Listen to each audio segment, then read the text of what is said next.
Okay, so my brain isn't all the way awake. I accidentally fell asleep earlier because it's really hot and the heat just knocked me out.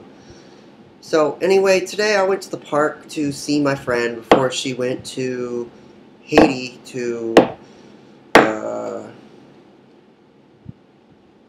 build houses for, not build houses. It's not, I don't remember, to be honest. Not to be rude. Anyways, she said some things today that I have to psychologically prove wrong. She said things that she's a Christian, for one thing. I'm not a Christian. I will never be a Christian. There's so many reasons not to be a Christian.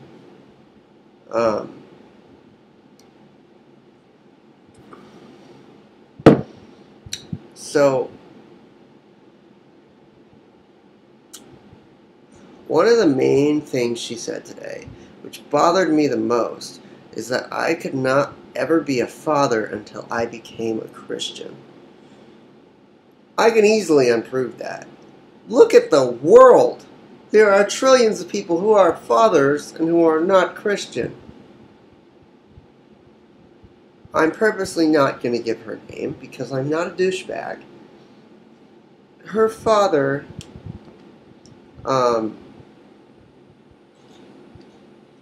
drinks alcohol. So she told me that drinking alcohol is not a choice. It's unavoidable, and you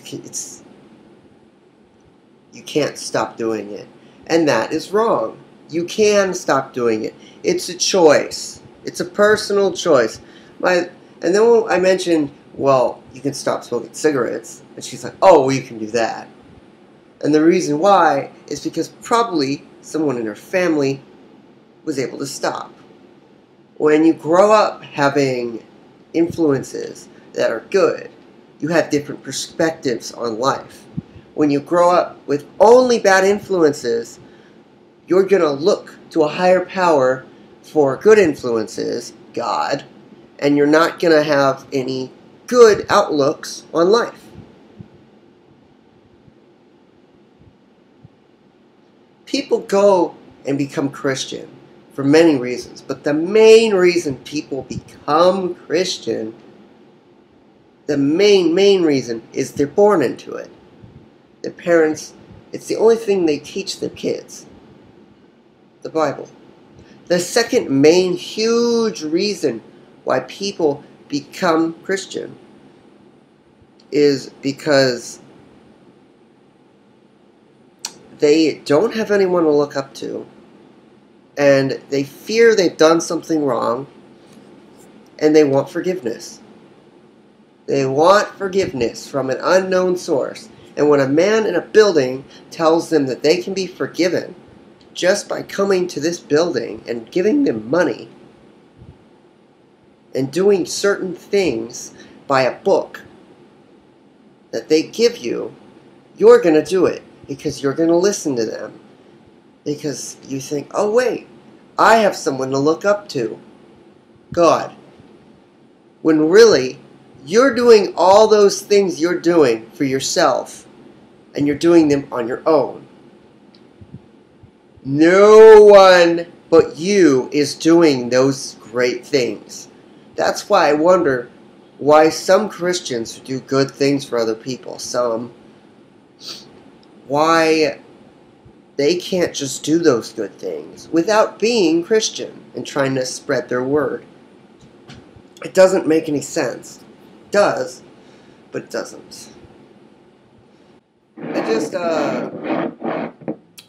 Here's a really funny thing. The gay marriage thing being legalized. I didn't give a straight answer to that because I'm totally fine with it. She is not. So the reason why... Okay, I'll go with that one first. The reason why is because her parents and the Bible crammed into her that Gay is bad. Um, yeah. Someone on Facebook actually posted that gay people are child molesters. So you know what I did? I went on Google News and I researched, which wasn't hard, priest molests. Billions of results, billions, come up of priests molesting little boys and little girls. I think Christianity is flawed a little bit. I think it's used, I'm not thinking, I know, from doing research on all this shit and growing up with Christianity and growing up with Christian people, I know that it's just a big thing to get money from people who want to be forgiven and sell products. It's a product thing. South Park even made fun of it. Stan in South Park made a great thing and said, if people already believe in our cause, then why do they need to pay money? Yeah, why do they need to pay money? And then he called Stan stupid, stupid kid, because he said this isn't about a belief, it's about customers pretty much. It's all about money. The world runs on capitalism.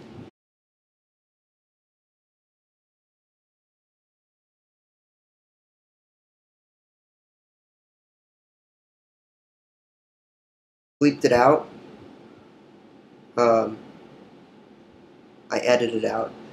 Anyways, she tells me, my friend that I was with today, she tells me that money never buys any happiness. Money will never get you anywhere. And I found out why. I completely found out why today. It's because she grew up with parents who made terrible choices. Terrible, horrible choices. Horrible. The mom followed the dad, and the dad has a shitty job fixing pianos, which I'm guessing you don't fucking know. You don't get paid a lot for doing that. So that can't support a family very well. Then the mom used to be a nurse, which you get paid a lot for. So she left being a nurse to watch her kids because they wanted to homeschool their children instead of just sending them to a public school and keep your job. Makes sense, right? Makes a lot of sense.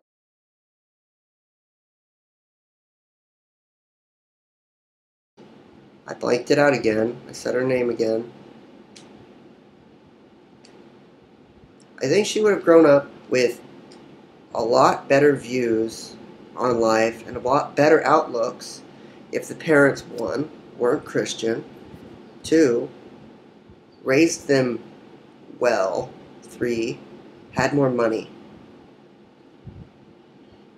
Money doesn't buy happiness, but it plays a huge role in making a family better. One, the kids will be healthier. The family will be healthier overall. You'll be able to afford school, medical bills, electricity, all of that. You won't live in a shack or an apartment and be crammed in there. Three, you'll be able to buy food, which you need to live.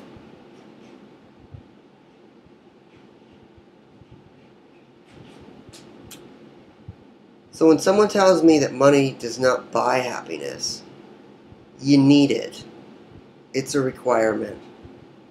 There's no way of avoiding it.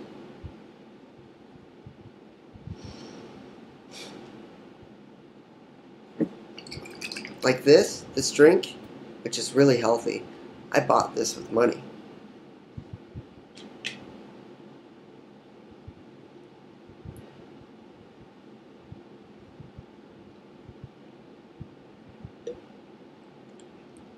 It's pretty good.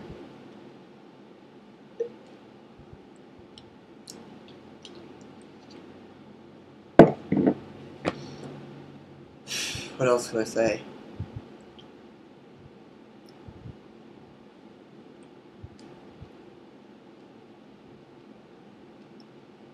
My friend,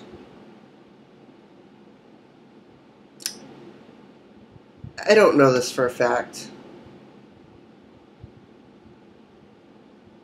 so I won't say it.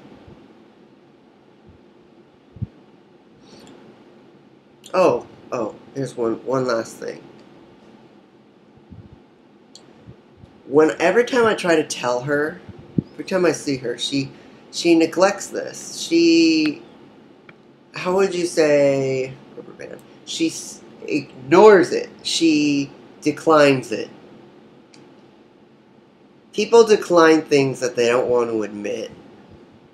I tell her that regardless of how much you don't want to act like your parents, you still get traits from them and still passively act like them.